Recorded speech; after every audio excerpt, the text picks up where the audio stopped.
Hey everyone, welcome back to the channel. My name's Christopher. Today we're doing a little recap about the Acolyte because the Acolyte finished on Thursday. I've got a couple special guests here. Got a few guests here today. One's running a little bit late, but we got a couple past guests actually right here. There we go. We got a few past guests who have been on the channel in the past. I'll let the fellas introduce themselves first. Jimmy, Jack, take it away. Go ahead, Jackie boy. Oh, he loves it. He loves it. Yeah, obviously Jack and Jimmy from Explore the Force.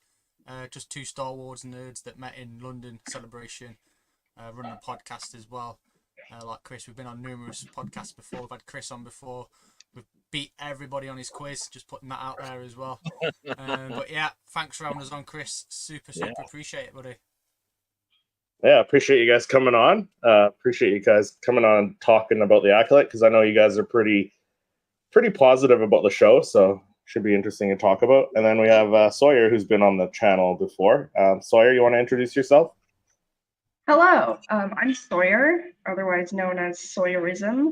I host the Yap Sesh podcast as well on YouTube and Spotify. And I've been making Star Wars content for 4 years now, 4.5 years almost, which is kind of crazy, but yeah. Yeah, and you seem to be in the positivity camp as far as the Star Wars fandom goes and the Acolyte goes, which is nice because there's a lot of negativity surrounding the Acolyte and surrounding Leslie Headland and stuff, and there's no need for all the negativity. Yeah, no, and to be honest with you, it takes a lot of energy to be negative, and why would I want to put that out there? Right? Yeah, absolutely. Like it's okay to not like it, but if you're just like being negative towards the content creators putting out this content and the creators of the show and the actors and stuff and calling them names in comments, it's like you don't need to do that. You can dislike the show, it's fine, but yeah. We got one of our live feeds after the show. Yeah, questioning things about our life choices and stuff. So it was a bit. Right? It was a bit. The guy would never even tell us why he didn't like the Acolyte. He just got on there to like scream at us. So it was fun. Good times. Yeah. Should be fun. Got some people in the chat. Patrick, Poptography says, let's talk about the Acolyte. Hey, Patrick. This is good to see you, Jimmy and Jack. Yeah. Samuel Allen says, hey, guys. Hey, Samuel. Good to have you in the chat. Yeah, so let's jump into, because I've done a few topics here. Let's talk about like a quick recap of the show. So it started with May assassinating, killing off some Jedi that wronged her. We didn't know what was going on at first, but jumped right into the action right away, which was awesome.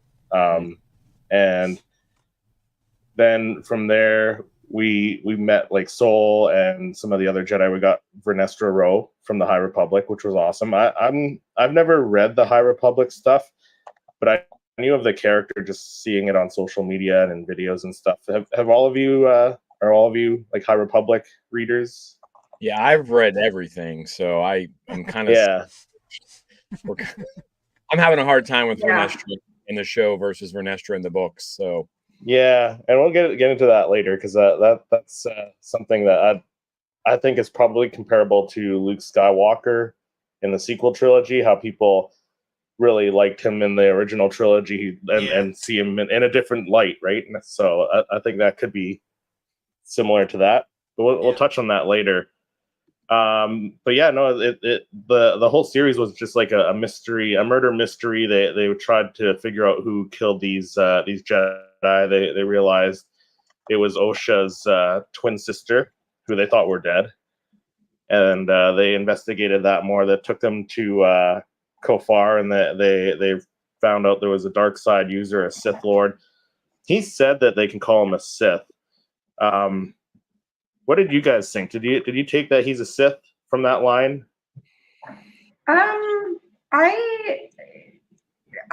going to throw this out there. I don't know if it's true. I don't know. I mean, I've been reading all the interviews that Leslie has done, like 17,000 interviews about this show, which I think is really cool because I really, of course, art is open to interpretation once you put it out there, but I feel like in Star Wars specifically, like Dave Filoni loves to give very vague answers about the stuff that he does. And so it's kind of nice to have a showrunner be like, no, this was my intention. And I'm really glad that you're receiving it that way.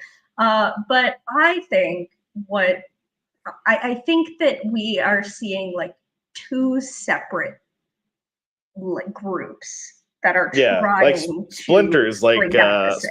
Splinters, like they mentioned in what was it, episode 3, where Ki-Adi-Mundi showed up, and he said that there could be a splinter faction or a splinter order. Because I don't think, like, I think Kymir went off and did, like, you know, he left the Jedi, he had whatever confrontation he had with Vernestra, and then he did his own studies. I don't think he's affiliated with Plagueis at all.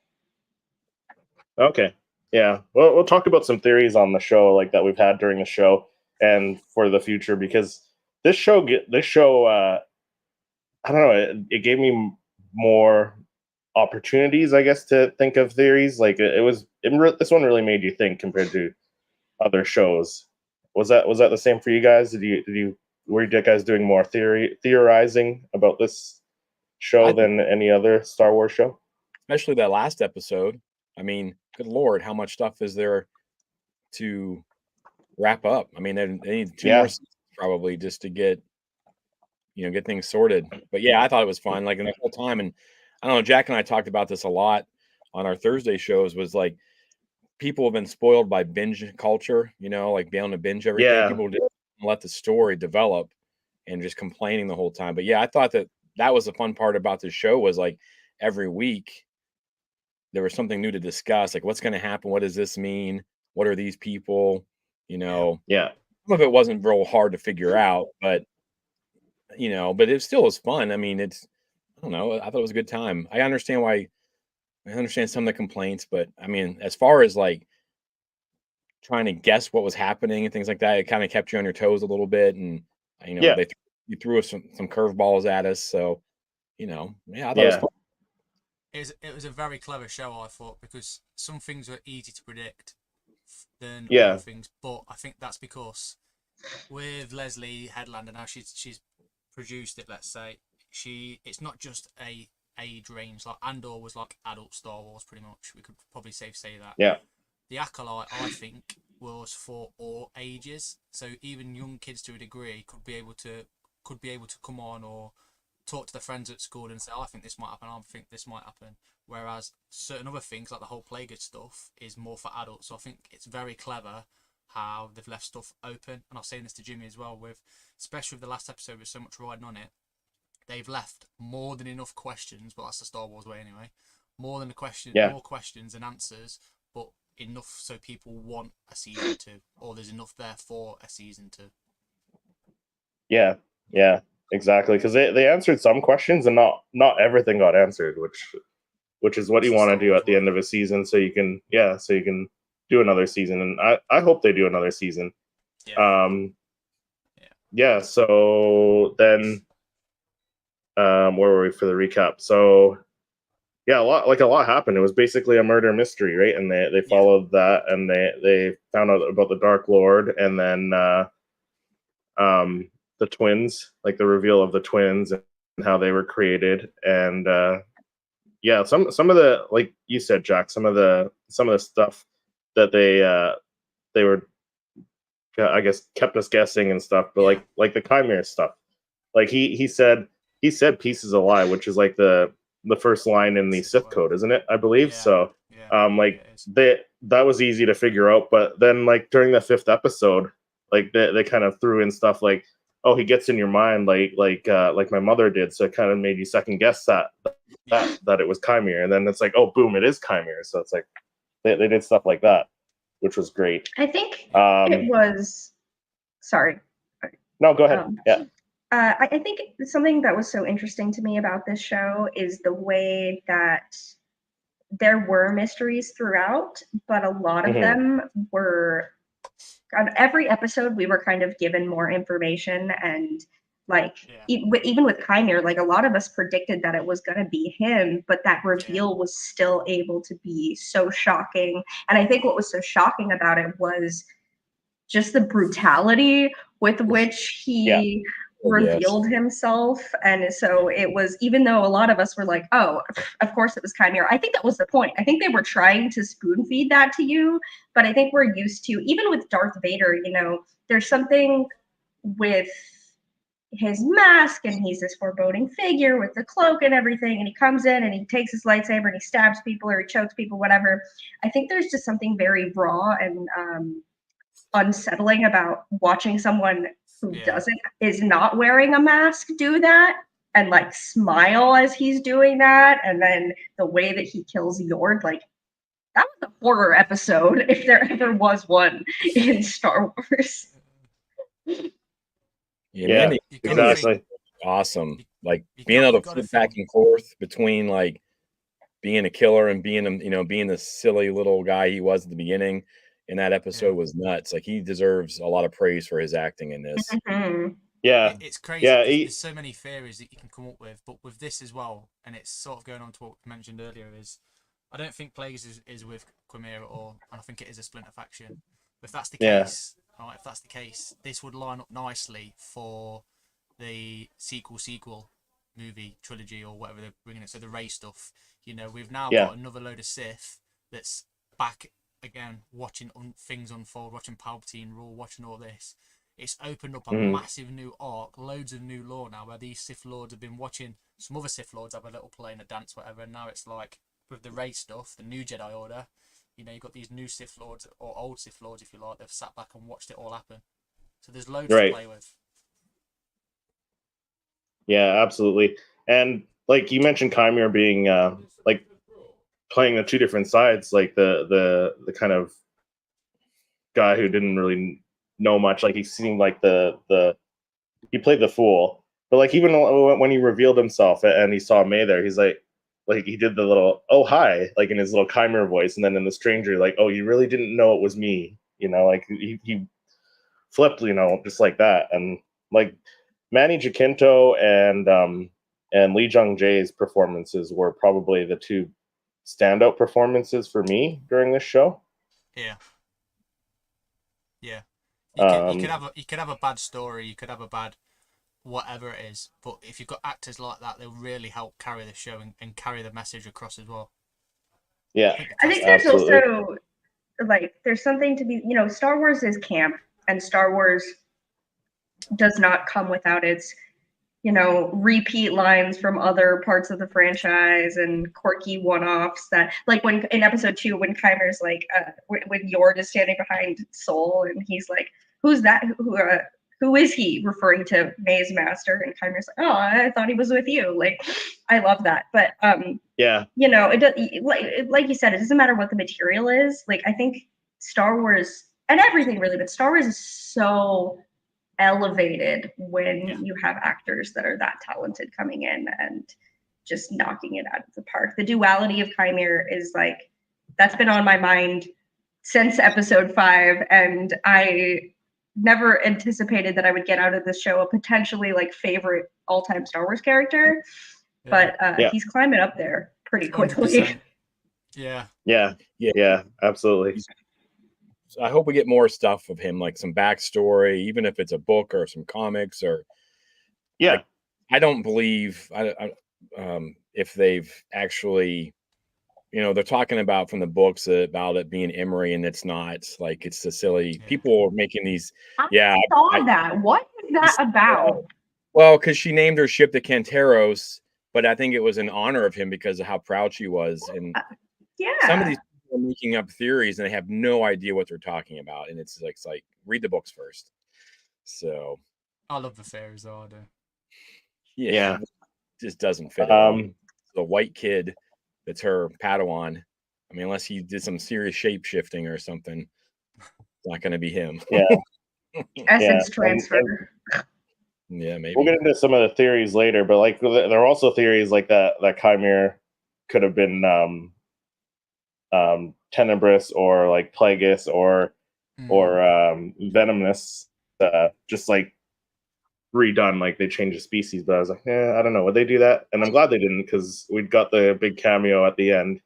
I don't feel like Leslie Henlin would, as much hate as people are giving her. She really knows material. Like she knows Yeah, it. she does. Believe her when she says she read this stuff when she was a kid. She wrote fan fiction. You could tell in the dialogue. She pulled stuff from all the movies. She connected all the Yeah. movies. I mean, there's little things here and there that are like, from the movies, and she knows what she's talking about, Yeah. And Yeah. I think she has enough respect for it not to change those things, because she also Yeah. knows. I mean, she took a risk with Ki-Adi-Mundi, right? She did, Yeah. Yeah. given all that drama, but I don't feel like she was gonna. I think she's better than that as far as like not paying respect Yeah. to the stuff that's out there, I guess. Dave Filoni was on the sidelines as well, guiding her. So Yeah. Yeah. And that's the thing. Like Leslie was getting a lot of hate over this series, but I don't know if Dave Filoni was. Like Dave approved a lot of this stuff too, right? Yeah. And Pablo Hidalgo Weird when he approved a lot of became it. the creative chief Pablo officer. Hidalgo was. Oh, No, go ahead. I was just gonna say Pablo Hidalgo was essential to this show. Leslie has quoted him more than Filoni in her interviews and in her design process for this show, making sure that because I think that not to diss on Dave Filoni. We love Dave Filoni, but I do think I just want to give Leslie her flowers, right? Because she is a hardcore Star Wars fan. She is a hardcore Star Wars fan. She knows her stuff. She loves the Sith. She's very familiar with the Old Republic. And she had all these ideas, and she knew that Pablo, who has been with the story group for like 30 odd years almost, she knew that he knew, and so she's quoted him a lot in guiding her, and being able to achieve things like the Kyber crystal bleeding and whatnot. So I do think the conversation should be centered on like Leslie's successes, just because this is the first time that we've seen a woman be gifted the opportunity to tell her own Star Wars story, and I think that's really significant. Yeah. Yeah, and she did a great job, despite what other fans say. She did really do a great job, and I liked it. There was an interview with Manny Jacinto, and he said like Leslie knows her stuff. She's an encyclopedia of Star Wars. She's done all the cosplay and stuff, and like he was bang on. Like she pulled stuff from the High Republic, from Legends material. Like Basil was from a novel, like a Han Solo novel from like 1979 or something like that. So like that species, but like you could tell that she had a lot of talks with Pablo Hidalgo about that stuff, because you can see it in the environments that she created on these planets, the different species that show up. You see a lot of different species that show up in the show from other Star Wars content and stuff. So no, it's great that she did that. Let's like jump the into first Tatooine, so good on her. Yeah. Right. We didn't go to Tatooine, so she wins. Yeah. Right. every other series went to Tatooine. Well, actually, no, Andor didn't either. So yeah. So let's jump into the rating. Where would you rate this one, like compared to the other shows? Like, if you were to go, because we don't have now what six live action shows. Yeah. Like where would you put that amongst the others? Probably in the middle for me. Yeah, I'd say upper middle. For me, it's actually at the top. Yeah. I keep tweeting about that, and people are like, "There's no way you love the show that much." And it just struck a chord with me. It just I love Andor, and I think that if we're talking like I hate to use the like term objective, but if we're talking from a technical standpoint, I do think Andor is probably like the best live action Star Wars show. Yeah, but and the best written one too, I think. Probably. And I think that The Acolyte is certainly not without its criticisms. The short episodes were a huge issue that I hope we can get away from with future projects. But I think just now being able to go back and binge all 8 episodes together as one continuous story, and also having all the knowledge, there are so many things that tie together in this nice, beautiful little package. And I think the thematics and the choreography and the acting just really, it just did something for me. It's just, it felt very magical.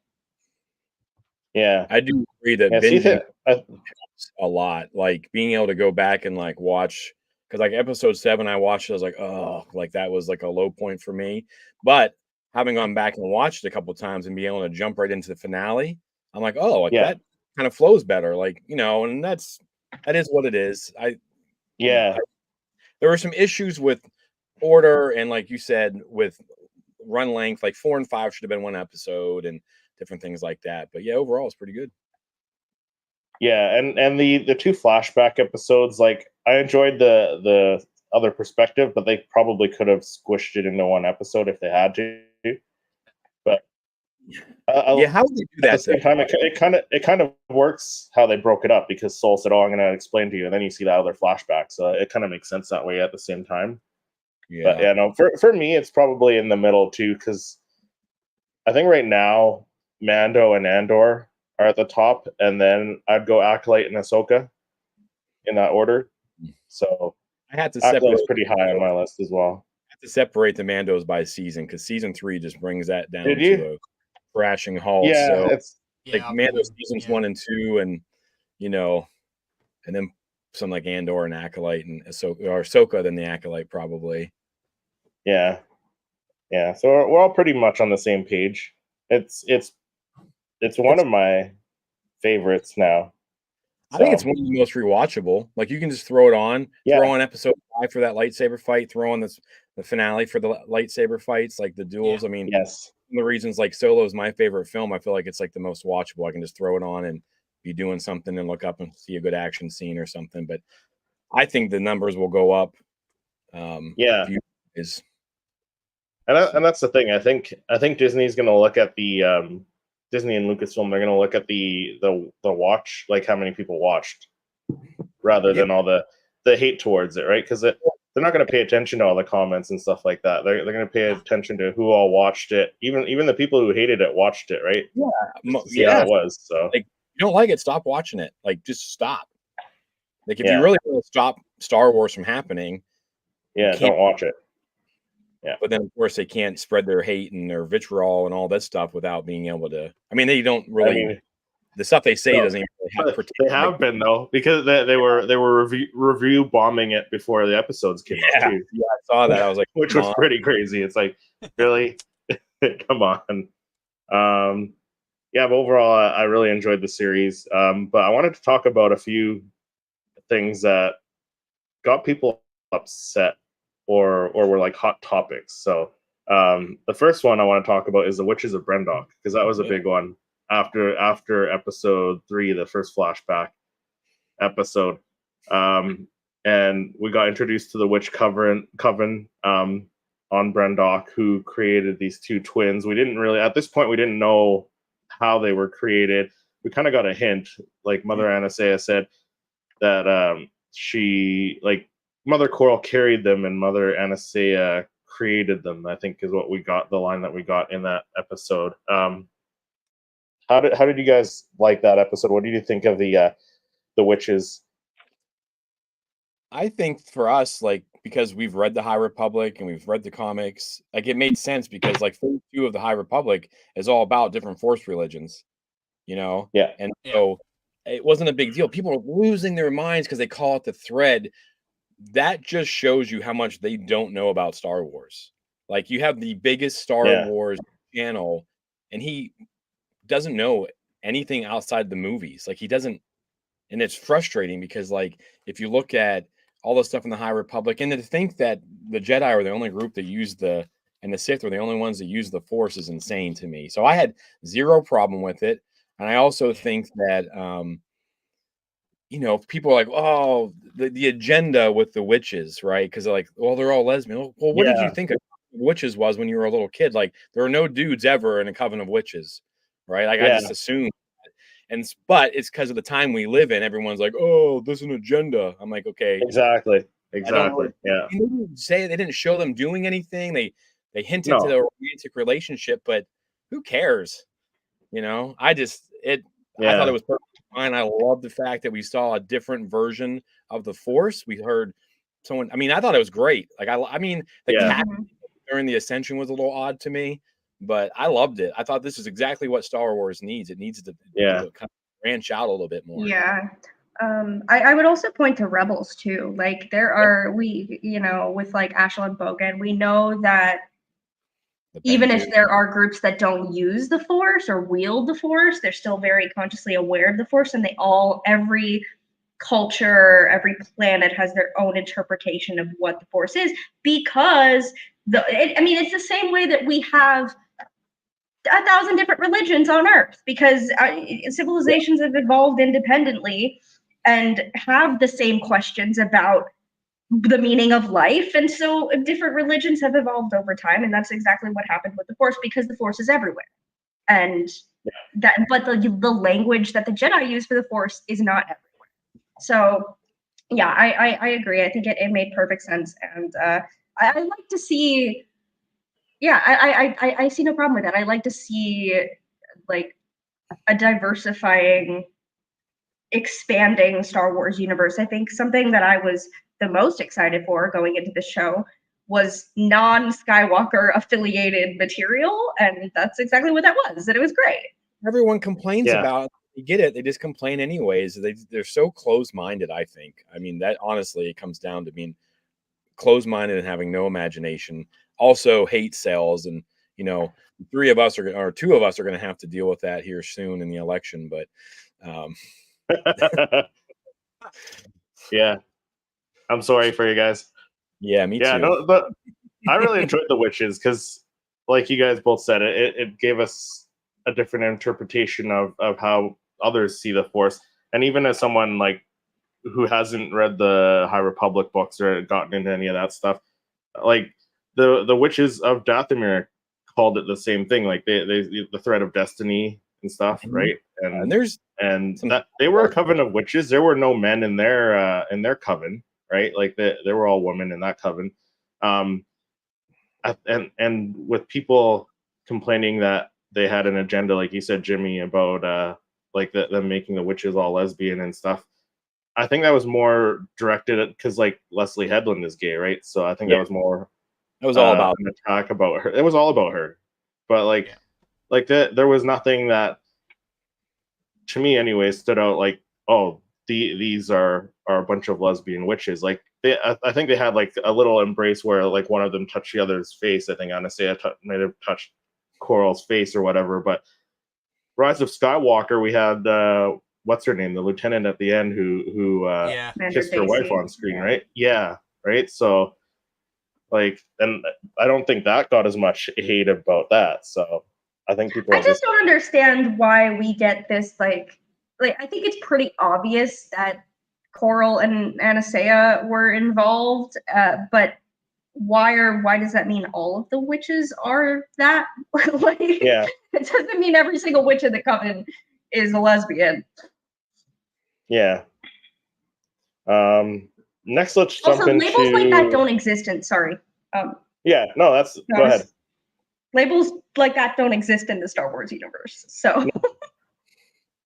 But like the times are changing. Like a lot of people are just saying like, oh, that's not Star Wars. That's not how Star Wars was. Like they don't know Star Wars. It's like you got an argument. Things are changing. Like times are changing. Star Wars changes with every movie and series that comes out. Like they're not breaking lore. They're not breaking canon. Well, I mean, they're changing stuff in canon, but they're not breaking lore. They're expanding on the lore is what they're doing. Fiction is always informed by reality in some way, and everything Lucas did was based on history. Like everything he did. And I mean, I teach a lesson in my high school class. It's called Racism Through Star Wars. And we look at the very first Star Wars and we go all the way through until we get to Rogue One. And I'm like, why are there no blacks or Latinos or, in the first movie? And then we get the first guy, Lando, he's a scoundrel and he portrays all, and I just show him like, this is the time period. There was a black X-Wing fighter and they took him out like of the original and things like that. And as times changed, but also in that time, they had really strong female character that didn't need to be saved. Like she didn't need to be rescued. you know. Yeah. So, but yeah, like you said, like times are changing. Things always kind of flow with it. I got in an argument with someone who said, "Well, George was never influenced by politics," and I just lit that fool up. So I was, Oh, yeah. "What are you talking about?" Star Wars? Yeah, it's Yeah. just Wars? Right, yeah. like you ever heard of Next up, yeah. So let's jump into something a little bit of a lighter topic: the lightsaber duels. What did you guys think about all those? I Hell thought they were. yeah. I thought they were. I thought they were on par with the prequel duels. Oh if yeah, not better. for sure. Yeah, and you know, so like not to bring this back up again, but one thing that drove me crazy throughout all the discourse was like at the start of the show or at Celebration, I think it was Star Wars Celebration London. Uh, the cast said they were aiming to outdo the choreography from the prequels, and it's like, Yeah. of course, why would you say, oh, we want it to be worse than what already exists? Or and it's also paying the prequels a compliment by saying that, right? I it's a toss up. I've seen debate online whether episode 5 or episode 8's duels were like peak, but for both of them, for me, just so cool. Yeah, yeah. I think for me, episode 5 was probably better just because we had Carmier fight 7 Jedi, all pretty much all at once. But yeah, no, the duel in episode 8 was great too. But yeah, no, I think definitely on par. Like I said, on par, or if not better than the prequel duels.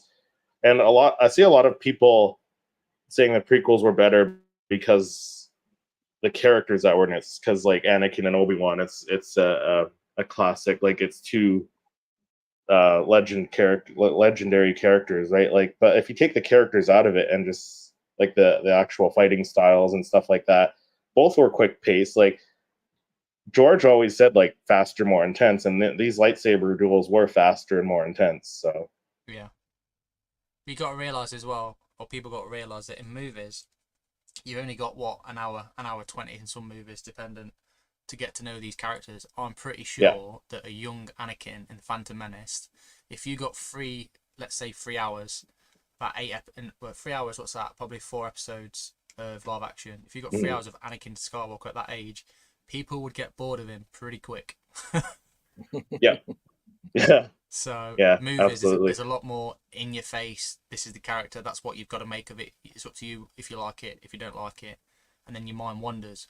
With these live action stuff, it's a slow burner because you're really getting to know the character like inside and out. Whereas a movie, you don't really. And what makes these things better, and it backs up my argument about the prequel stuff, is some people used to hate the prequel stuff, then they become to love it. Now I think the reason they became to love it was, one, with all the comics, the lore, the games, everything that come out, they got to know the characters more. So when they rewatch stuff, they fell back in love with it, if that makes sense. And it'll be the exact same for the Acolyte. Yeah. Oh, and it's the same with the sequels too. Like the sequels are at that 10-year mark now, almost. 10-year anniversary for The Force Awakens, and people are starting to lighten up on that and enjoy that, right? So Samuel said the duels were unique to the series. Glad those who took part were pushed to their limits. Yeah. And I can't remember, the stunt coordinator on this was the stunt coordinator on another Star Wars project, I believe. And I was like, yeah, and people are complaining about it. Sorry, what was that, Jimmy? They had someone from John Wick too. I think someone said that I think so. From the John Wick series was on here. I mean, I loved it. I mean, I think they showed too much in the trailers for the first 2 episodes. I think if we could have gotten some less force foo, because even those 2 scenes, like in episode 1 and episode 2, I love seeing those fights. You know, they never even pulled out their blades until they absolutely had to. I don't even think that and that showed like what time, like a change in the times, right? Like they didn't pull out their lightsaber unless it was absolutely necessary, right? So the only thing that I've got a bit of a gripe about with the lightsaber duels is I think they showed too much of it in trailers. That's the only thing I'd say. Like, especially in the Indara fight, it gave way too much away. Some of the pictures that come out, we knew straight away she was dying. That was crazy. People were like, I can't believe she died. I'm like, well, did you think she was going to kill the main villain? Like, I was like, what do you think was going to happen? Yeah, right. And I'm with Tony, by the way, too. I need to do some push-ups Yeah, after Chimera is right. shredded. Let's go. Yeah, Need that Sith work, man. If I see Tony do push-ups, that'll make me want to do push-ups. There we go. There we go. Challenge put out to Tony. Next, I want to talk about the twins. So, are they a Force dyad? What do you think they are? Because we learned from after all the series was done, they were created. They're the same person essentially, and Mother Anastasia used the Force in some way to make two different people out of it. I'll start. What do you guys think of mine's dead short. Yeah.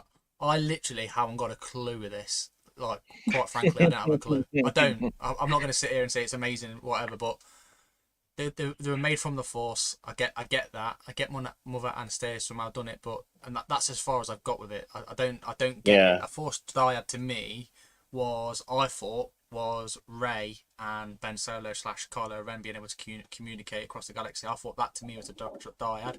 This whole thing now, if it's a dyad and they're making children with it, it's baffled me. Yeah, I'm gonna say I don't think so, but I would say that I could see Plagueis misinterpreting them as a dyad, because that's a goal of Plagueis. Plagueis wanted to make Palpatine his dyad eventually down the line. And so I think that the way that Leslie has explained this in interviews is like it was kind of an accident that they were split into two. And the idea is that Mother Anastasia just wasn't strong enough to successfully create a single individual, like a whole being with the Force, and something went wrong in the process, and that's why there's two of them.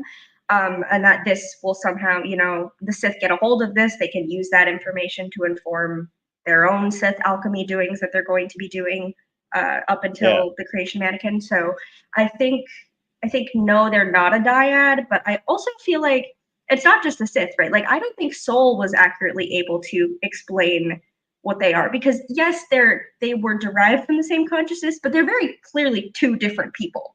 So I think it's more of a case where that's a possibility, but that's not actually, because I think a dyad, right, is like Snoke said that he bridged Kylo and Rey's minds, but he didn't actually do that. Their dyad existed. That was like the Force having its own consciousness and having its own mind to do that. So I think it could be.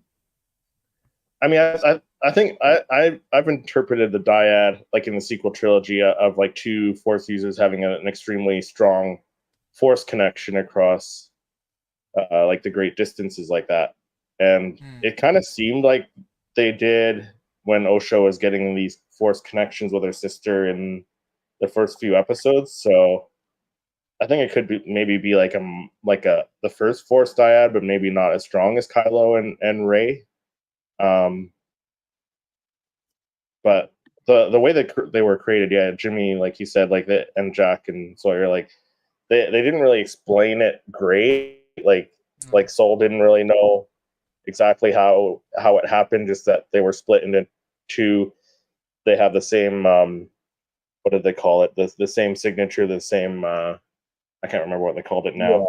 But the same DNA symbiote. Pretty much, right? And same symbiote, and I mean, even the description on Star Wars fandom or Wikipedia or whatever about a Force dyad is pretty vague. Yeah, it's just they're one in the Force. Well, what does that mean? Right? Like this, because I mean, you get like in Temptation of the Force, you get Avar and not Stellan. Why can't I think of his name? What's the oh my gosh. Anyways, the other character. Elzar. Thank you. Like those two they become very close to one of these, maybe, with stuff that happens in the book. I don't want to give anything away. I thought you were just going to finish the sentence that they become very close. And I was like, yes, they do. But because I like reading this and it just is like, was when two Force sensitive beings had a unique Force bond that was unbreakable. That made them one in the Force. Yeah. So I mean, like, okay, what does that mean? Yeah. So I mean, So- they could be based upon that. So They never do they never communicate. They do have those dreams though. Like she has those dreams of May. yeah, You know, because like Luke could reach out to Leia in the movies. Right? He reached out to Yeah. her. That's just using the Force. You know, who knows? Like I don't know. I feel like this is, and that's obviously Yeah. something that I'm gonna like dive into too much because I don't want to be too specific about it. So it is open to interpretation, and people like us are going to be positive about it and say, well, maybe it is, or maybe it isn't. And people are gonna be like, oh, they're ruining Star Wars. You know, yeah, based on yeah, absolutely. Another thing that ruined the Acolyte for a lot of fans was Ki-Adi-Mundi showing up. that. Oh boy. So, I don't get the yes, they beef with changed. Yes, they changed his age, but like his age was never established in anything canon. So, I think what people mostly had the beef with was that it ruins what he says in the Phantom Menace, where he says, "Oh, the Sith have been extinct for over a millennia," but I don't think it does because I don't think he never like in the one scene that he was in when they were in the bottom of the Jedi Temple discussing that, like they never said that this person was a Sith. They looked at the hologram of May and her fighting style, and they said, "Oh, could it be a splinter order or something worse?" Like I think they were hinting at something worse being a Sith, but they never mentioned, "Oh, there's a Sith running around." So he doesn't know that there's a dark side, like a Sith out there killing people. So I don't think it changes what he says in the Phantom Menace in any way. But a lot of people seem to think that. But what do you guys think about that? It's Star Wars. People have floated through space. So I can get over the age thing. Yeah. Yeah, I think that what I think is that absolutely nobody cared about Ki-Adi-Mundi at all, let alone when his birthday was, until certain people with too much power threw tantrums about it on the internet. Yeah. That is what I think. I think that these are like I don't even think nitpicky is like the right word. This change is so insignificant to the story. And I do think it's weird that of all the Jedi, like I thought it was going to be Yarael Poof because he's in the High Republic a lot and he's on the council at the time. But it was a weird choice because I don't think that the fandom in general has a lot of love for Ki-Adi-Mundi. But, it was like, oh, hey, I know that guy. I wasn't going, oh, wait, shoot, that doesn't line up with the timeline. Let me go look at this. Oh, my God, his birthday was moved 20 years in the past. What? Yeah. And as we know, it's all by the end of the season, it's all a huge Jedi cover-up. So nothing he said was wrong. Yeah, exactly. That's what I was going to say. Plus, as well, we know that the Jedi keep things to themselves as it is. Look at Venestra. She's not told Yoda apparently anything. So why would Ki-Adi-Mundi know? Yeah, and I think having him in it though shows like just how blinded they were. Because like if they had Yarael Poof in it, like he didn't really have any lines in the Phantom Menace, and then I don't think you'd get that same effect. But like having Ki-Adi-Mundi in it, saying that, being the one saying that line, you can see how blinded they were. Like how I don't know what the term is, but like they were kind of like full of themselves. They thought, yeah. You know what I'm saying? So yeah, they're just kind of like blinded there in that sense. Let's talk about Kymir, because Kymir was a big plus for me. Like I said, Manny Jacinto did a fantastic job. I was a big fan of him before he did this. Like in The Good Place, he was in The Good Place. Yeah, but Kymir, what do you think? Is he a Knight of Ren? Because like I know Sawyer, you mentioned that you think that he's not a Sith. He's not affiliated with them. I think he could be splintering off into his own faction. I think he's currently Plagueis's secret apprentice right now, and I'll touch on that a bit later when we get into our theories. But I think he's a Sith currently, and he's going to split off into his own splinter order and create the Knights of Ren. Just because we know dark side users can hide their age very well with like Palpatine and Plagueis as well. So it could line up time-wise too, where he is Ren from the comics as well. We saw a lot of hints like in his costume, the chiseled arms and stuff like that. The gauntlet and the helmet style was very similar. So I think that's where that's going. But what do you guys think? Is he a Knight of Ren or a Sith or something different? I don't know. I think Chimere has, and you're gonna. I'm gonna step on my soapbox because I have so many things to say about this guy. But I think that Chimere is. I think his intentions and his goals do not perfectly align with. He says the power of two, not the rule of two, and that could be semantics. But I don't think it was. I think that Chimere seeks companionship. I think he does truly, when he says to Osha that he wants an equal, I really do believe that he wants an equal. If he was following the path of the Sith, I don't think what he wants is to train an apprentice that's going to overthrow him. I don't think he wants to go down that path. I think he truly wants something more intimate than what the Sith practice. And I think we see that set up really well at the end of the season. Yeah. I think that feels very Old Republic to me, to try to delve into like a romantic version of the Sith or the bad guys rather. And I think that'll probably be his downfall. I don't know if he's a knight, if he's Ren, but I think if he is a Sith now, I agree with you. Because we even see it like when Osha puts on the helmet and she's trapped. Like he really cares about her, and he really sees that there's something about her that's beyond just like, oh, this is a pupil that I want to train because she's so powerful. That is definitely not. There's a elevated level of compassion in Chimere that we're not used to seeing in like other Sith masters. So I think because of that, like he's unable to actually truly fulfill what a Sith is supposed to be.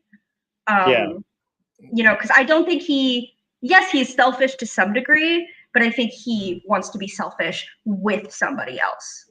I think he wants to like, let's hold hands and burn the world together type. He picked the wrong twin then. Because she's super selfish. Like, her whole motivation was all about herself. But yeah, I don't think Chimere wants labeled, to be honest, because he says, you'd call me dad. He just wants to be free to do what he wants. He wants to have the Force and go do whatever the hell he wants to do. And I think he wants to do that with May. He flip-flops between May and Osha. Like May and Osha flip-flop which side they're on. And that was kind of, technically they're the same person, I guess, so it doesn't really flip-flopping. But, in the end, I think he's going to be in trouble because we've seen Osha just be selfish from the get-go.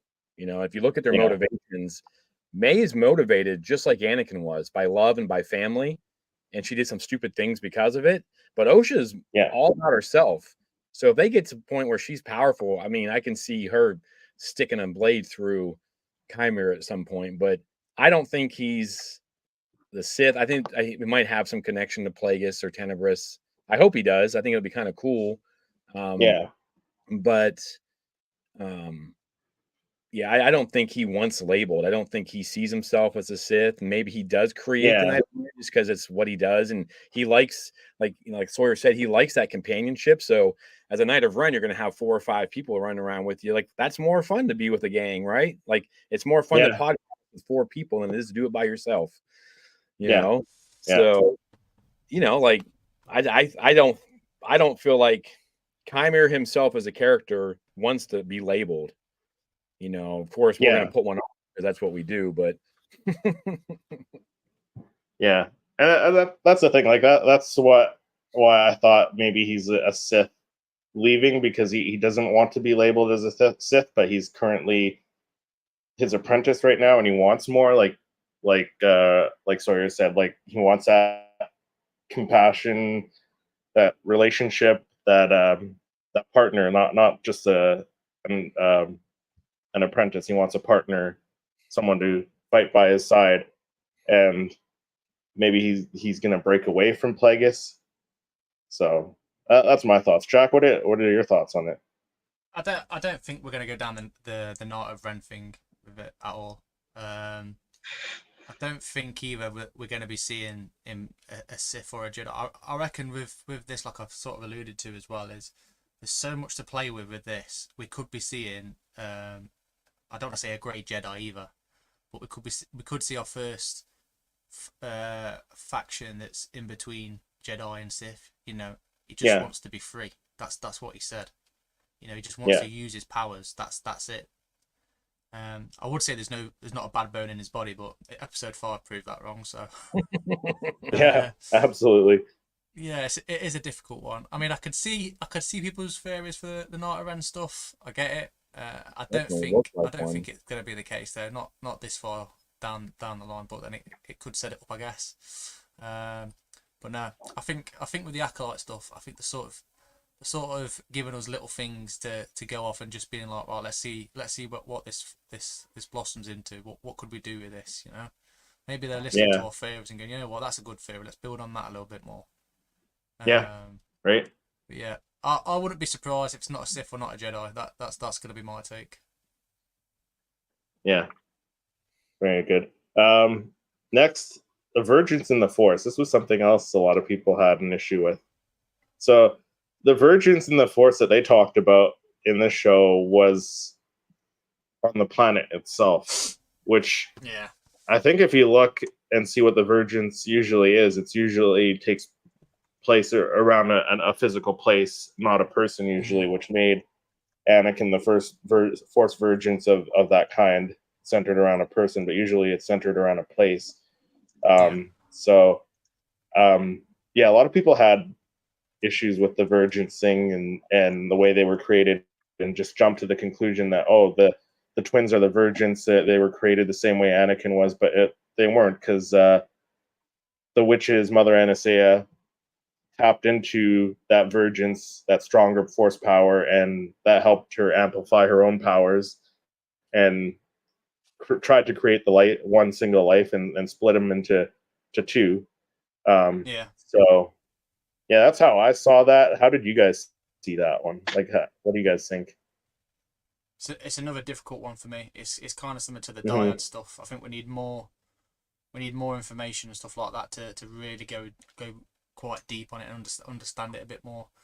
Because again, my understanding is very vague on it, and going off the High Republic stuff is, to me, it's where there's been some sort of cataclysmic event, and it's I vision it's like I can explain, like a portal or a rift in time, so to speak, or like you said, something that's enveloped someone or something.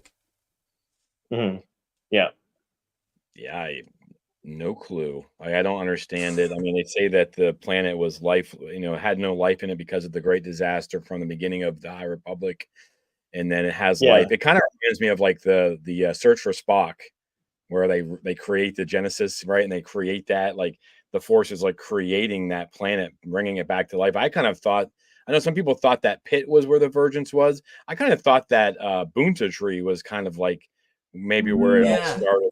Why maybe you were so drawn to it, or maybe that pit was, and that's why Osha was afraid of it, or whatever. But I don't really understand it. I'm not going to sit there and pretend like I'm, my PhD in Force Vergences, but I don't know. I would love to see that unfold more, and that's what I liked about Leslie Headland. Like she gave us that. Like there's more stuff that we can talk about. I don't know. It's cool. Talking Turd says this is a prequel to the prequel era, and it'll eventually bring more backstories towards the sequels. And said I can see this splintering off towards the Knights of Ren. Visually it looks like that's where they're headed, but and the Kylo Ren theme music as well, which that was weird, earlier, unexplained. And I think Sawyer, you said it a couple times, Leslie has done a ton of interviews. I hope we get one of those Disney galleries with her and she just sits down and she goes, this is what I was thinking. This is where my brain is at. Yeah. And she wants Mhm. people to know where she's coming from. So I'm hoping that we get something like that from her. I know that she does a couple, like, with New Rock Stars and some of the other bigger channels and stuff like that. She has done Zoom calls and stuff and explained things to them. So maybe we'll get Yeah. if we had to get it I through was them. That's this close to securing an interview with her, and I was like 2 weeks too late on emailing, and I was man. That's, devastated. yeah, that would be awesome to talk to her. Yeah. Knights of Ren Hoping need a she'll be at backstory to Celebration make it Japan, good. and I can. So, are you going to be in Japan? Yes. We'll see you there. It'll be great. Nice. Jack and I will Yep, be there super as well. excited. We'll be there. So- Yeah. Yeah. So both the Virgins and the twins and stuff, a lot of people were complaining because of all that stuff. It made Anakin Skywalker's story less important. I think What do you guys think about that one? Skywalker. I think it Star leads Wars to isn't him. Skywalker. Yeah, Like Plagueis is learning how to do what he wants to do. from Like- how the twins were created. Or I mean, even Sidious tells Anakin, like, Plagueis the Wise, he had to learn it from somewhere. Yeah, This is the story of how he learned how to do it. And he's like, all right, I'm going to be more powerful than Mother Anastasia eventually. I'm going to be able to do this. And I'm going to be able to create life. And they've never even come out and said they've hinted to Anakin being created by Plagueis or by no, in them, but they've never come out and said it, So I've always assumed it was the Force that created Anakin. yeah. I think that's That's what what I've always gone with. it is. Actually, I think that's what the canon explanation is, that Plagueis was trying to create life, and the Force created Anakin to kind of counter that. Is what I've read. And so, like, a lot of people complained that his story is less important now that the twins are the chosen ones now. Like Wow. you said, bigger channels say that, and it's like I don't see that at all. Like I said, or like you said, Jimmy, it's the twins were created. The Mother Anastasia used the Force, manipulated the Force to create the twins, where Anakin was created by the Force itself. So, and then like Plagueis learned it from somewhere. So I think this is where Plagueis learned it from. He learned of the twins. He's going to study the twins somehow, figure that out for himself, and try and do some crazy shit in some further or future seasons. Yeah. So, because like Jack, you're just finished up with Plagueis. Doesn't he has like experiments and stuff going on. Like he's trying to do He's got like a little things and- laboratory thing. Yeah, and I haven't read that book in ages, but People. yeah. So I to say that this ruins Anakin, it's just I wish I had the platform that some of these morons have to say, like, hey, this makes it more important. Like this is Mhm. it shows you, like, Yeah. it just frustrates me. Yeah. It is frustrating, and I tweeted this the other day. I said it on my podcast, and then I tweeted it because I thought it was good. The truth is, Star Wars becomes exponentially more enjoyable when you stop trying to connect it back to Anakin Skywalker. It's not always about Anakin Skywalker. I'm sorry, but it never was. Like, I understand people feel very strongly about episodes 1 through 6 being about Anakin and his sacrifice and his legacy.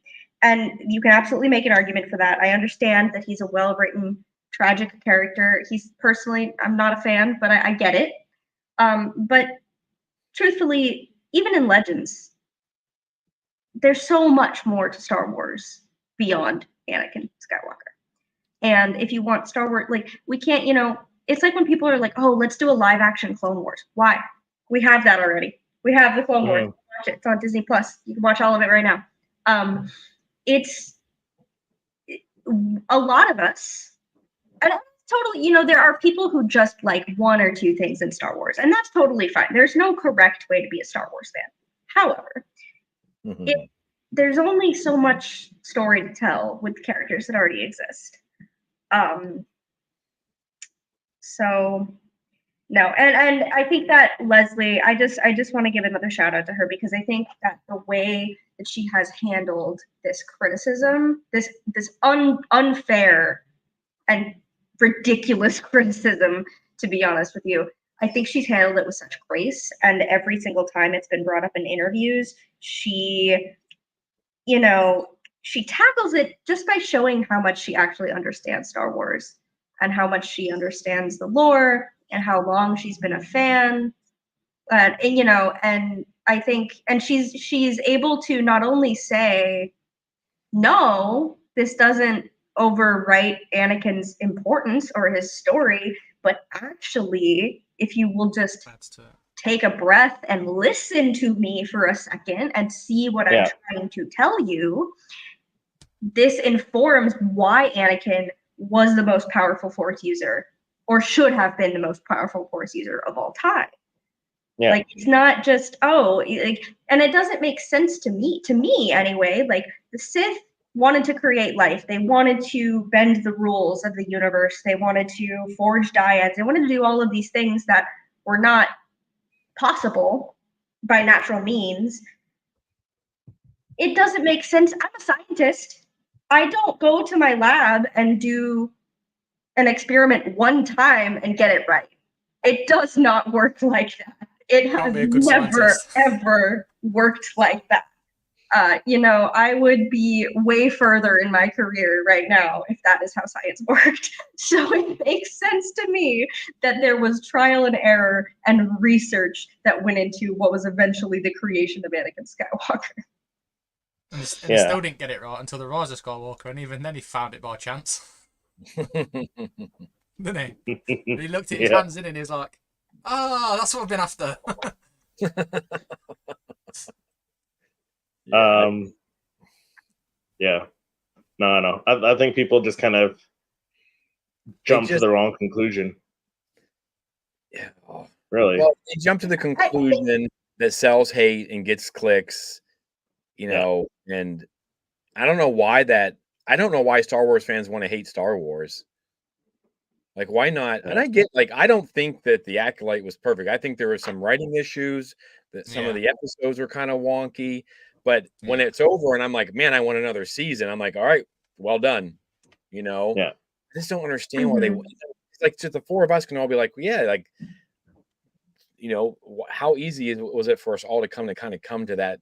No, it makes it more important. You know? I think that something that I've noticed a lot recently, especially having these conversations, is that COVID in particular was the downfall of the attention span. Oh, well, as a high school teacher, yes, I can contest I'm to that. I'm sure. The attention span went out the window for school-age kids, but like also for us. And, you know, we had the rise of TikTok, which obviously that's how I built my platform. And so I'm grateful for that to some degree. But there's this new attitude in fandom where and I don't know if it's a loud minority or if this is how most fans feel, but it just seems like there's this urgency, like with the Cortosis. Like, we knew, diehard fans knew that, oh, his gauntlet and his helmet are short-circuiting lightsabers. That's probably Cortosis. But people wanted them to explain it, and there was this outcry of like, oh, they didn't explain the Cortosis. They didn't explain the Cortosis. That would not have fit in that episode. But, oh my gosh, guys, guess what? Next week, just wait 1 week, and Kyvier's going to sit there and tell OSHA what Cortosis is. Because when Leslie Headland is a storyteller, she is writing a story that has to take place over 8 weeks and naturally progresses. And things are in storytelling since the dawn of storytelling centuries ago. The answers are not just spoon-fed to you. They never have been. No. Exposition is a very real thing that has become, you know, you talk about high school. I don't even want to know what high school English class looks like anymore, because there like literary analysis is not linear. Like it things come up and things, you know, and people just want the answers spoon-fed to them. Yeah. Oh yeah. And like, you know, it's the same issue I have with like the somehow Palpatine returned. Is that the best dialogue? No. Of course, Poe Dameron did not understand the logistics behind Palpatine returning. Like, duh. The goal is to tell a story. It's not to give, like, go to Wikipedia. No, I don't even, I mean, I shouldn't be shouting them out right now, but like, Google it if you want to just know something right away. Well, that's the point. Yeah. To your point too, is like I didn't know how his helmet was doing that. Like, I didn't know about cortosis, but I was like, oh, that's pretty cool. Like that's a new metal. Like that's awesome. You know, it's like when we were introduced to Beskar and we got the idea of Beskar, and you know, I haven't read a lot of the EU stuff, but I guess that's your choice, right? Which wolf are you going to feed, the dark side or the light side? Because when I saw it, I'm like, that's awesome. Like, what is that? I do want to know, but I'm like, you know, like I'll go look it up, or I'll, you know. Yeah. This all goes back to what I was saying about the whole movie, TV series character thing. Exactly what Sawyer's saying. You haven't got the time to mess about in movies. You've got to get it done, dusted, start, middle, and end. And that's the clever thing I think about that Acolyte. Leslie Edmonds so smart. I think you got to look past all some flaws. Yeah, there's things that don't make sense, things that don't quite add up. But one of the biggest and cleverest things I think about the Acolyte as well is, apart from episode 8 and apart from episode 5, I'd say you could pretty much watch that in any order and it'd still make sense in what's happening. Episode 1 wouldn't really need to be episode 1 in my opinion. You could start off with what is it, the flashback ones, 3 and 6, 7. 3 and 7, yeah, 3 and 7. So episode 1 really could be 3, episode 2 could be 7, and then you're away. You know, I think once people sit down a bit more and some people calm down a little bit, I think she'll get the credit she deserves. I think that people, I think that it's in the same way that, you know, rose-colored glasses can cloud somebody's judgment. I think people who grift for the, you know, do the hatred thing, like I just don't believe for a second that they're sitting there watching it and like you can sit down and know going in you're gonna hate something, but I can't imagine with a show like this that there weren't at least a couple of moments that these people were like, oh, that's really cool. But I can't say that online because that's not gonna give me the clicks and the dollars. And the other thing too, that these grifters, and I think just like people, like I think, you know, the more positive side of the fandom is guilty of this too sometimes. We don't consider the fact that we are, yeah, there's millions of us that love Star Wars and who consume as much Star Wars content as possible, but there are also millions and millions more people who watch these shows casually. You know, I have friends who keep up with Star Wars because they like to keep up with the Star Wars shows and movies, but they're not diehard fans. They're not looking for the most perfect lore accurate, you know, they're not going to know whether something's lore accurate or not, and they don't care. But what I can tell you is that my mother has never missed a Star Wars project. She's not a huge Star Wars fan. She just likes to like what I like. She loved this show. She couldn't wait for the next episode. She was always texting me immediately after finishing the episodes going, holy crap, what the heck just happened? I need to watch that again.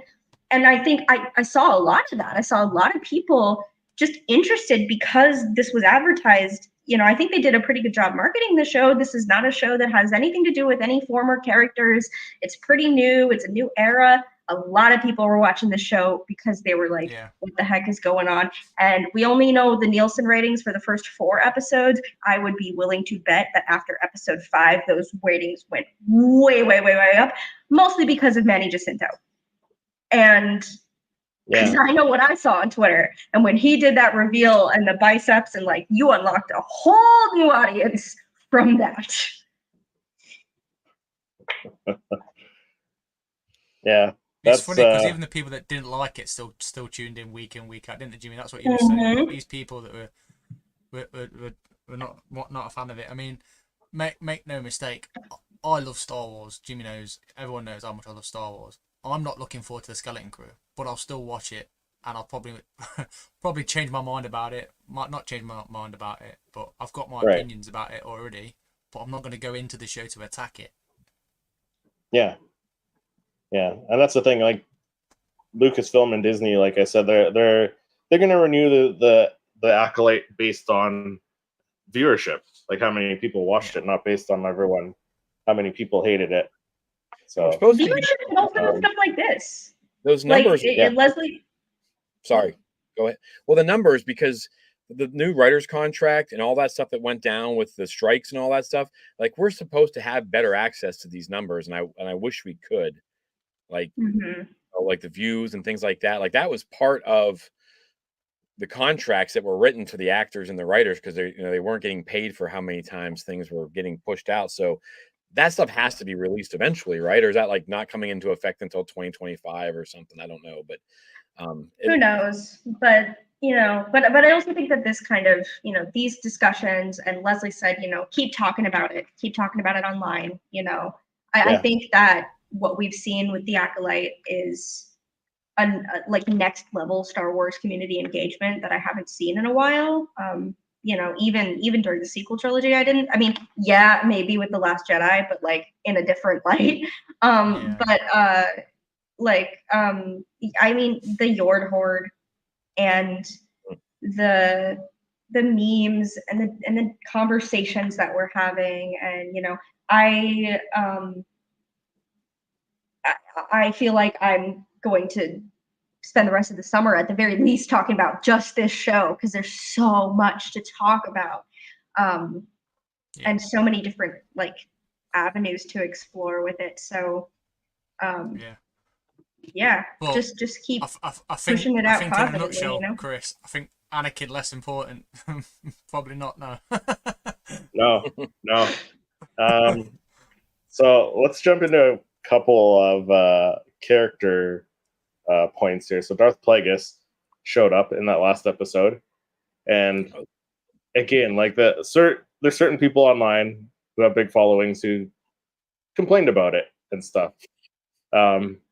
I love this reveal. He looked creepy and as scary as I would have imagined he would have looked in his first appearance, like hiding in that cape. But he looked just like Darth Plagueis looks on the cover of the novel and in like artwork and comic book art and stuff like that. And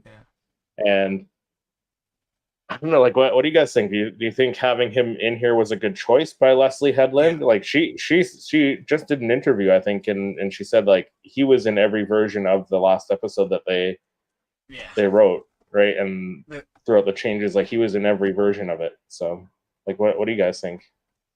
Having just finished the book, and like you just said there, mate, when I seen him, I thought straight away that's Plagueis straight away.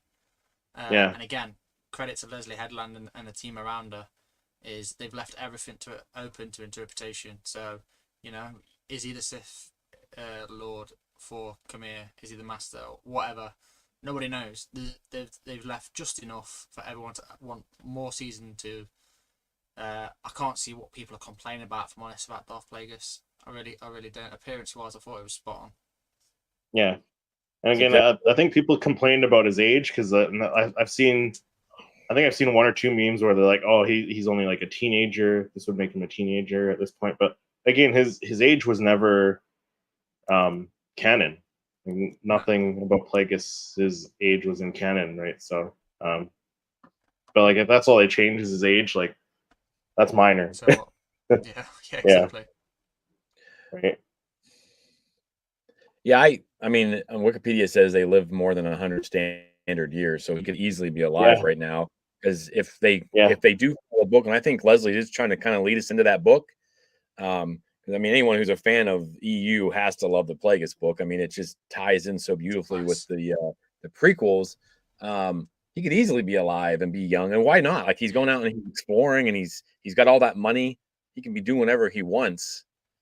This is exactly what we predicted on the show, was that Plagueis or Tenebris was going to show up in the shadows from somewhere, and then just kind of, I didn't think it was going to be here. I thought it was going to be at the end, and he was going to have like watched everything unfold. But he kind of watched things unfold from that cave, I guess. But this is exactly how I thought they were going to introduce this. And yeah, I was pumped when I saw it. And I went back and I put on audio description. And it says ghastly, elongated head, and I'm like, it is him, because I wasn't sure at first. So Cloudy back. So yeah. I honestly didn't love it so much. I'm not gonna lie. I can deal with it, and it's like cool. Like I do think that there's something very profound and official about the choice to include Plagueis in live action for the first time. And so I'd certainly admire the weight of that and the risk of that. But I just didn't want him poking around. And I really thought, because it's so, the things that I got out of this show were things that I weren't necessarily expecting to get out of them, like my love and appreciation for Chimere and my intrigue about this character. And I kept seeing people online going, oh yeah, his real master is going to come out of the shadows in the last episode and kill him. And so when I saw him, I was like, oh my God, he's going to follow them and he's going to kill him. But thank God he didn't do that for now. I thought he was going.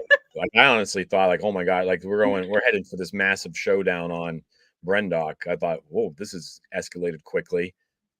So I kind of wanted it to be Tenebrous, I'm gonna be honest, because I thought like it lined up a little bit better if it was Tenebrous. But Yeah. But I don't care. Like, whatever. Like, it was cool to see we have really no canon on either one of those characters.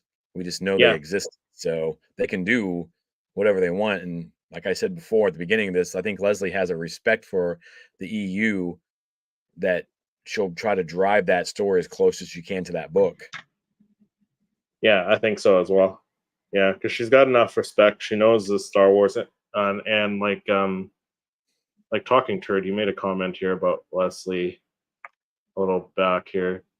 Yeah, I actually think Headland did a way better job on the Acolyte than the majority of the internet would like to lead the masses to believe. I think I enjoyed this series more than than the other Disney content. So That's yeah, praise. like people do like it, and I agree. Like Leslie did a great job on this one.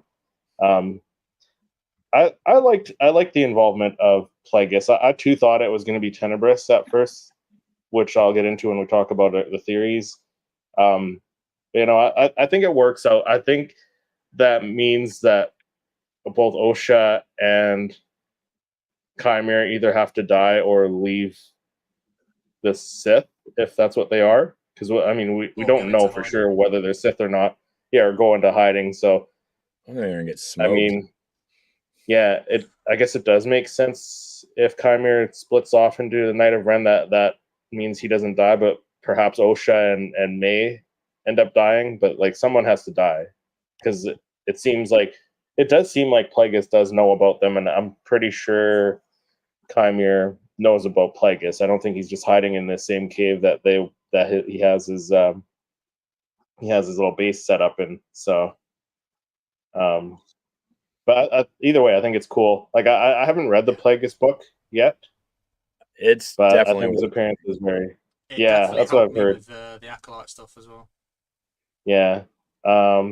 Next, I wanted to talk about Vernestra Rwoh, because she is. I don't know. Like I said, I haven't read the High Republic books, but now she's awfully guilty about like she's covered up pretty much the whole thing. But she's also now the only one who knows about this massacre on Kafar. She's the only one who knows who actually killed them. She's the only one who knows there's actually a Sith. Like her apprentice had, visions or whatever, sensed what happened, but he didn't. He had jumped to the conclusion it was Sol, right? But Vernestra's the only one who actually knows there's a Sith running around, killing people. He murdered a bunch of Jedi.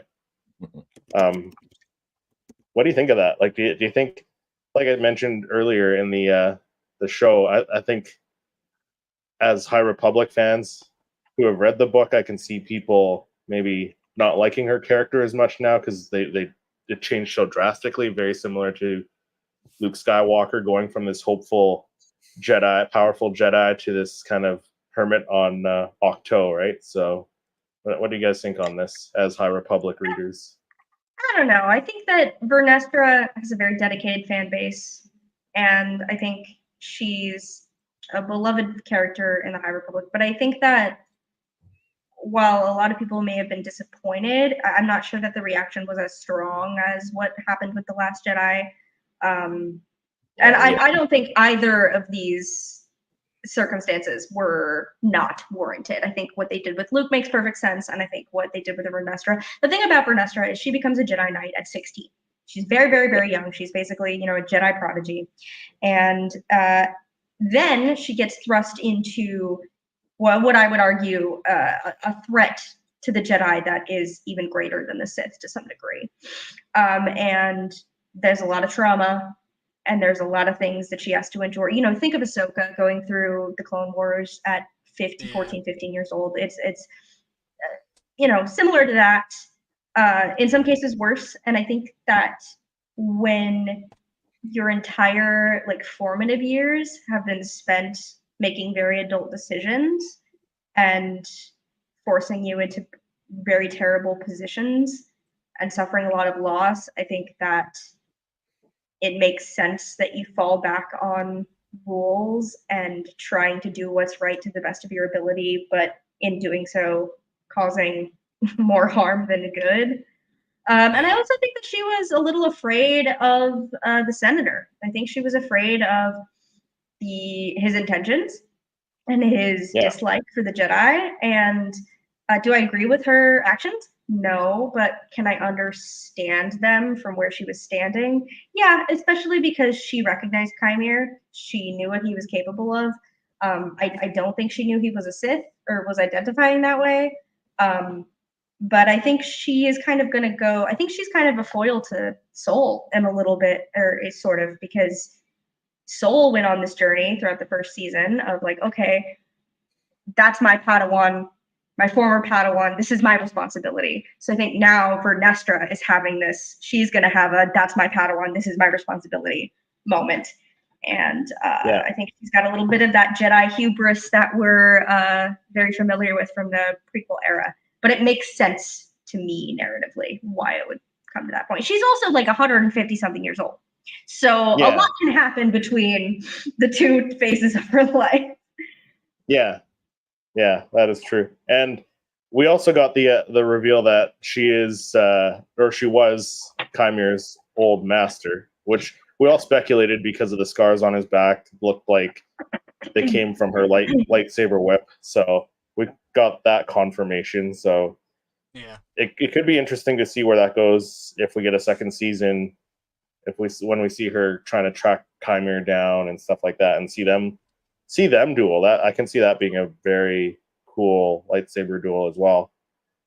Yeah, it's like I said, they've left it open for so much to do in season 2. Like Sonny said about talking with the Senate, seeing what the ideas are around it. For me, Vernestra, I've read the High Republic stuff, but my brain's like a Sith, if I'm honest, so I can't really remember that much from the High Republic. But Jimmy is like a walking Wikipedia, literally. What's your view, Jimmy? Well, at first I was kind of like, who the hell is this character?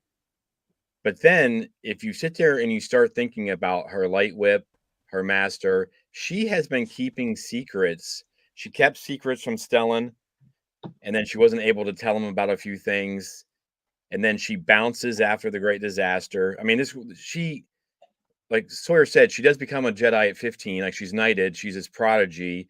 She gets a paddle. Think about a 15-year-old kid. And I know, we kind of mentioned, you mentioned Ahsoka too. And seeing Ahsoka live action in the Clone Wars during the Ahsoka show changed a lot for me in thinking about Ahsoka, because you saw this, you saw this kid, as an animated character, she doesn't look like a kid, she's just Ahsoka, but when you see this kid, so she's 15, she's 100, it's 100 years later roughly, and she has some issues. She's got, they keep referencing this. I don't think they did a very good job of it. They keep referencing how she gets sick in space.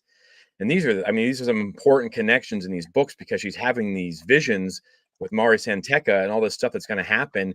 And she seems like she's been the key since phase 1. All this stuff is coming through her. I actually thought that she might have been the acolyte when I found out she was actually in this thing, that maybe she's the acolyte. I don't think that's the case, but I think her character, when I sat back at first, I was like, no, this isn't her.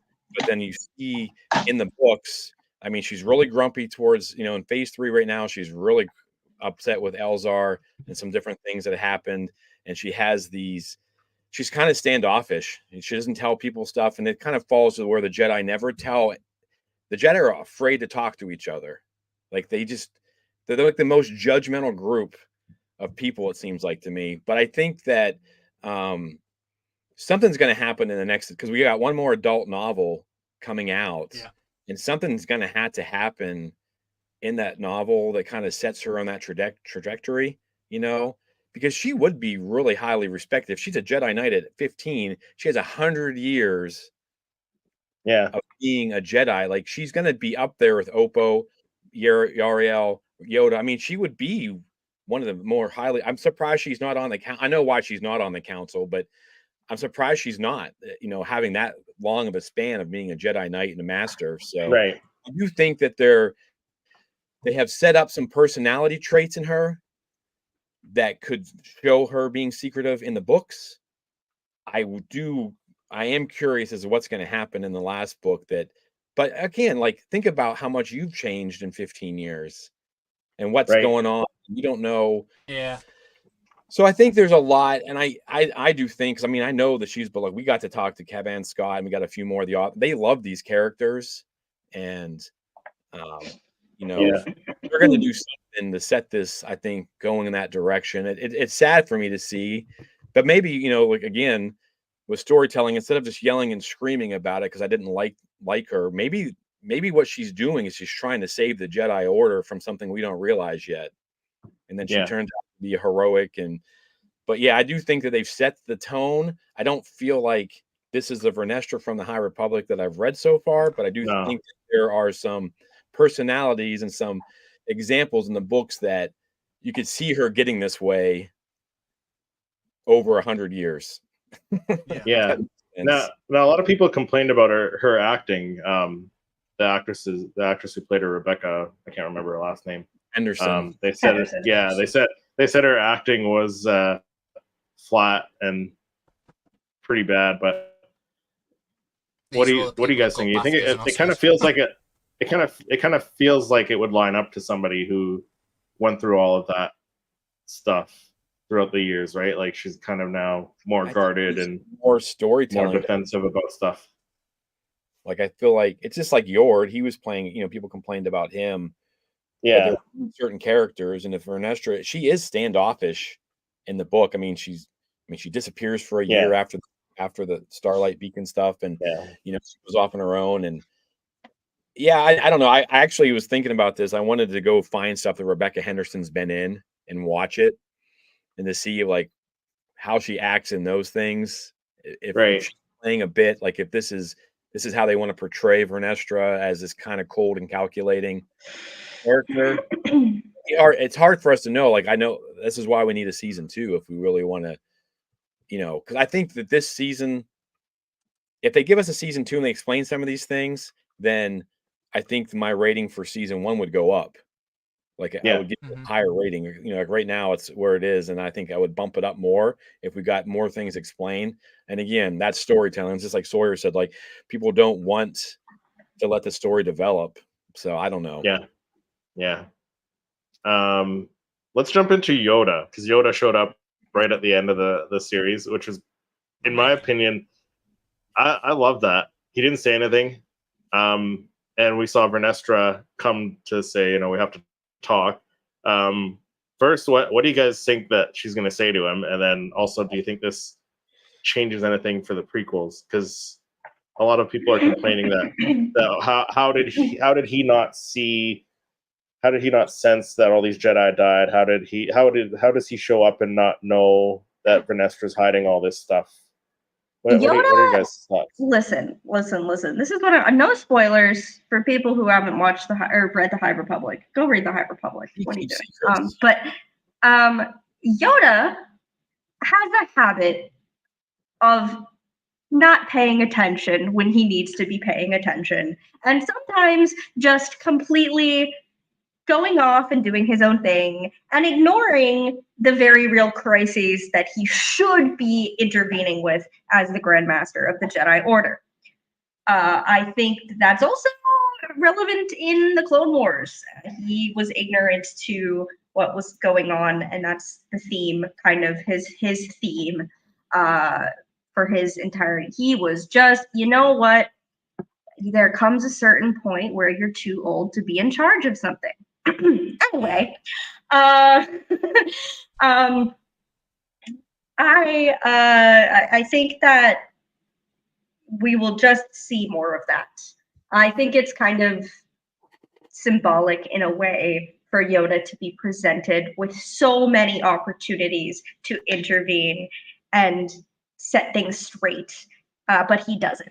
He keeps looking the other way. So that's what I think about that. I sort of agree with you there, sorry, as well. I think Yoda's wise, as we know, beyond his years, but maybe he sees what he needs to do and what he needs not to do. You know, sometimes to make things live, you need to burn them down first. Yeah. I mean, because the whole nameless thing, he keeps that under wraps from phase 2 to, through there. And I also think that he sees things better than everybody else sees them. He realizes these people need, I can't fix everything. These people need to fix it. I do think in the prequels that, Sidious outsmarted that group. They did a good job. Massively. But in some of this stuff, I think that it's like,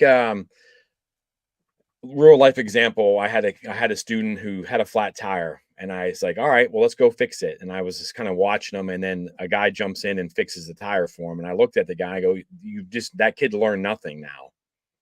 The kid has no idea what they're doing. So, Yoda is letting people handle things. And I think he steps in when he needs to. He's kind of phase 2 of the High Republic. He shows up in a moment of crisis. Phase 3, he's been out looking for someone that's important. Although I don't know how they're going to wrap that up with that. But sometimes I think maybe he gets misinterpreted as, not handling stuff. I mean, he does get whooped by Plagueis, or not by Plagueis, but by Sidious. But, sometimes I think sometimes teaching is not doing everything for your Padawans and for the other masters and things like that. And he has to let things unfold because he sees things further down the line, I think. Plus the future is always in motion. It is. So I don't know. I can see how you guys can say what you guys said. I think you can see it both ways. It would be hard for me if Vernestra is going to walk in there and she's going to drop all this stuff. I feel like he'll see through her. He's been around her for 100 years. This is going to be one of those characters that if she dies, he's going to feel it, right? Because they have 100 years of being together. But if someone who's been around, like Yoda's, I mean, he's at the top of the heap, and he's got thousands of Jedi. He's not going to be close to all of them. He's not going to have those connections to all of them. And a lot of times when he feels things, it's like when a massive amount of people are wiped out or things like that as well. So I can see some of the critiques on Yoda. This is exactly why, and Leslie was pretty smart to do this, why we need a season 2, because now we need to know what the hell that conversation is. She's so smart, mate. She's an absolute genius, honestly. I don't think Vernestra's going to tell her the truth. I think she's going to tell her exactly what she told the senators and the chancellor there. Talking turds is like the Watchers in Marvel. He can observe but not intervene. That's a good way of putting it. And a lot of people did have that gripe with Yoda being able to sense Order 66 and not being able to sense the Jedi that died on Kofal. But that's different. With Order 66, it was it was 10,000 or so Jedi that died pretty much all at the same time, where that was 7 Jedi that died. A bunch of red shirts. Right. And a bunch of rookies. A bunch of them were Padawans. So cannon fodder. Yeah. Right. So I think different circumstances, and like you said, Jimmy, he probably didn't have as much connection to those ones that were on Kofar. So I mean, this whole show is about the Jedi not being infallible. They make mistakes. He's not going to be making mistakes, being ignorant in their decisions, and be large is going to have corruption. It's going to have things falling through the cracks. I think that's what this whole show was about. Was hey, they're doing their best. I don't think that Yoda's out to be a bad guy, but no, he's not going to be able to fix everything. And that's what Leslie set out to do, right? She wanted to make a show that made the Jedi seem like the bad guys, right? Like the bad guys to the bad guys, she said. And I think she nailed it on the head, right? Like we see them covering up stuff, lying. Soul in like the flashback episode, we saw what he really did and how selfish he was in his decision to try and get Osha out of there. Like that his motives were very selfish. He killed Mother Anastasia for those same selfish reasons, thinking she was gonna attack who he thought was May at the time, or Osha at the time. So like they did seem like the bad guys in this show, and even Indara in a way, like I know she didn't intend on killing the witches, but that's what happened, and I think people will probably think she intentionally did it. But Leslie definitely did what she set out to do in making them seem like the Jedi were bad and not all good and flawed, right? So Because I think she did a great job. Oh yeah, I mean, for everything sure. he did was based on emotion. Like he was like I mean, that whole episode 7. I mean, they're just making one bad decision after another, and then it just escalates. And even Indara, who's like cool and calm, she's like, "Well, here we go. Let's try to figure this out and fly." You know, they just did everything that we didn't think Jedi would do. They let the moment get too big. And Venestra just like put it all on Soul after he's dead, right? Like just it's all Soul's fault. Yeah, that hurt to hear. I mean, I think Soul's a Jedi and a flaw, but I think he was doing what he believed was right. And he might have been wrong, but lots of people do what they think is right, and it's not. Yeah. So. But before we finish this this episode, what are some of the theories you guys had, either going into the Acolyte, during the Acolyte, and now that it's over? So, like, one of the theories I had during it was Chimere obviously becoming a Knight of Ren, just because the music and different, like the look of him when he shows up in episode 5 and stuff with the mask and the gauntlet. Another one was David Harewood's character, which we didn't know anything about. I thought he was going to be Darth Tenebris. I thought he was going to show up because like he's played characters like on Supergirl. He played Martian Manhunter, right? And he had the prosthetics and stuff, right? So I could see him being a Bith, showing up as Darth Tenebris at the end. But I mean, that theory kind of went out the window. But I did really like his character too. I think he's working Senator for Rancourt. Oh yeah, I think he's probably in cahoots with Plagueis. So, and then now I think Plagueis ends up probably killing Osha and May at some point down the road, and probably if Chimere doesn't end up splitting, I think he's dead too, right? So, but what are some of the theories you guys had or have now with the show being over? I'll drop mine real quick because I've got to shoot off. Yeah. But basically, I think season 2's lined up beautifully. I wouldn't be my theories all went out the window pretty much. I love speculating, but season 2, I wouldn't surprise me if we did see more Plagueis. It did turn out that there's enough to do with Chimere. It turns out that Chimere basically tries to protect Osha and May as well, because I think Plagueis is going to try and get his hands on them for Tenebris for these experiments, or even just for himself. Long story short, I think we could see Plagueis killing everybody, and we could end up seeing May and Osha in like a tube thing, like the Jedi in the tubes and that for the experiments. I think we could end up with something like that. But yeah, there's loads to go on. Leslie Allen's really, really smart. I'm gonna go watch all the episodes. I'm gonna watch them in a different order and all that.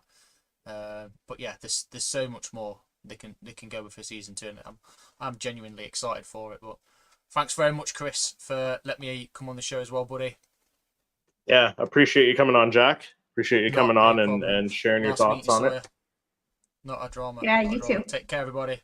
See you later. Later, Jack. Right, Jimmy, Sawyer, what about you guys? Any theories? Yeah, I mean, throughout the show. I don't know. I'm not very big on theories, but I've had a lot of them this time around. No, I think that I think it's very clear to me that the main thing that Leslie wants to pursue And well, she wants to pursue Plagueis to some degree, and I think we'll see that. But I think the other main thing that she'd really like to pursue is this relationship between Chimera and Osha. They have not, all three of them now, Amandla Stenberg, Manny Jacinto, and Leslie Headland have gone on record saying, like, yes, we would like to see this romance thing play out, because that's just not really, we've had romances in Star Wars and they always end in tragedy, and this one would also end in tragedy. But I feel like the dark side romance is something that has never been explored, and I think that there are ways to play with that we have never seen in Star Wars before. So I think that that is definitely going to be central to whatever we get going forward. And I don't know how it ends, but I would assume I mean, I could end with them like killing each other or something like that. But I don't think so. I think it's going to be, you know, the Plagueis intervention. I think I could see that being like the finale of season 2 or something, you know, Plagueis being, you know, we see Plagueis throughout season 2 doing his own, like there's 2 stories maybe going on, and then they finally collide and it's like, okay, goodbye. But that's beyond that. I'm not sure. I prefer to listen. What I am not afraid to say is I am not a storyteller. I'm a fan, and I trust people whose profession is to write stories, to write a story that they're passionate about and proud of, and I will probably enjoy it more or less. That's just how I roll. Yeah, well said. Talking Turds said I have a slight suspicion that Vernestra may end up on the dark side one way or another. Arguably, these are her first steps on the path towards the dark side. Well, that's a good theory.